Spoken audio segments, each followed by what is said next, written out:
आज everyday science पे जो टॉपिक हमें पढ़ना है वो है scope of science. Scope of science में हम देखेंगे कि साइंस के ज़िमरे में कौन कौन सी चीज़ों की स्टडी आती है। ये टॉपिक स्टार्ट करने से पहले हम साइंस की डेफिनेशन देखेंगे और उसकी टाइप्स देखेंगे। जस्ट ये ओवरव्यू के तौर पे, ये आप याद नहीं करेंगे साइंस की, ना आपने डेफिनेशन करनी है ना आपने टाइप्स करनी है। ये जस्ट आपको इस चीज़ का नॉलेज होना चाहिए कि साइंस कहते किसे हैं।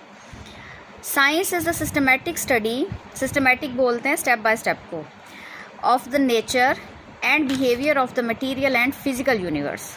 यानी कि यूनिवर्स की सिस्टमेटिक स्टडी और बिहेवियर को स्टडी करने को हम साइंस बोलते हैं।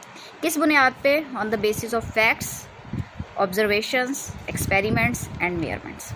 देखिए, साइंस की असल जो रूह है वो ऑब्जर्वेशन, यानी कि किसी चीज़ का अपने सेंसरी ऑर्गन से मुशाहिदा करना और फिर एक्सपेरिमेंट के ज़रिए तजर्बा करके उसे वेरीफाई करना। साइंस की असल रूह ये है।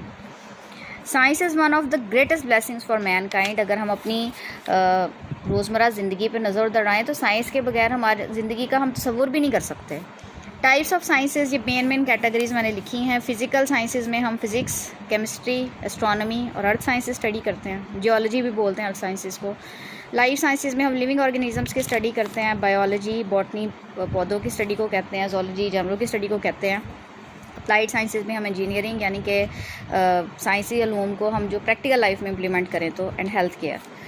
अब यहाँ से ये टॉपिक शुरू होगा। अगर ये पेपर में क्वेश्चन आ जाए कि स्कोप ऑफ साइंस लिखें तो फिर आपने यहाँ से शुरू करना है।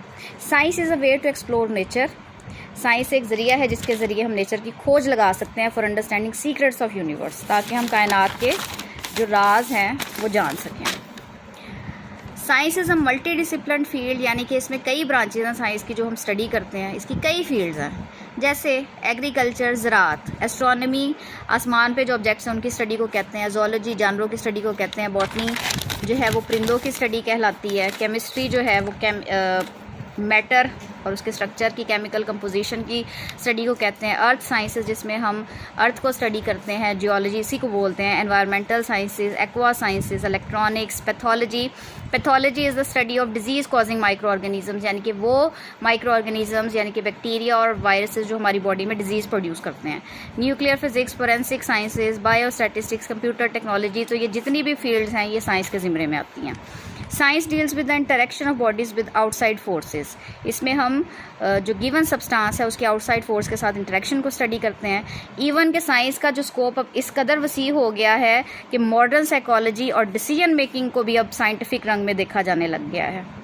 यानी कि हम सेटिस्फाई तब तक नहीं होते जब तक कोई चीज़ साइंटिफिकली प्रूव ना हो।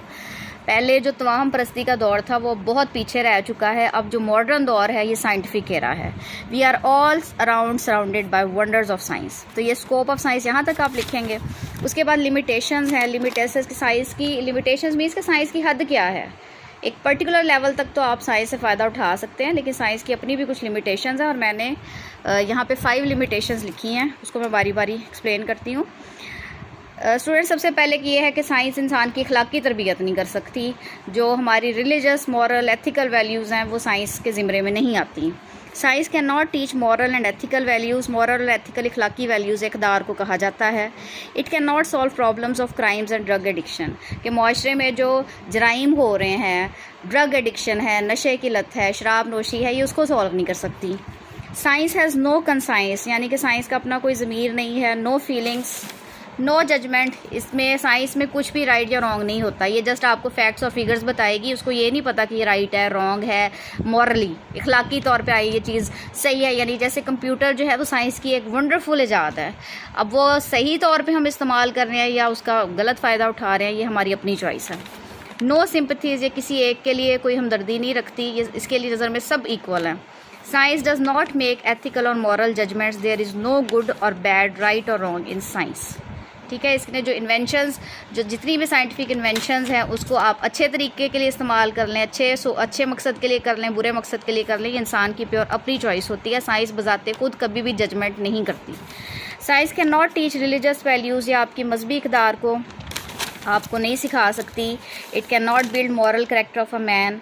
It can not tell us what we should do. Science कभी भी नहीं बताएगी कि आपको ये करना चाहिए, आपको मशवरा नहीं देगी। ठीक है, it just considers facts and figures. ये सिर्फ आपको फैक्ट्स और फिगर्स बता देगी कि अगर ये करेंगे तो ये हो जाएगा, ये करेंगे तो वो होगा, ऐसा होने के चांस कितने % और ऐसा ना होने के चांस कितने % है।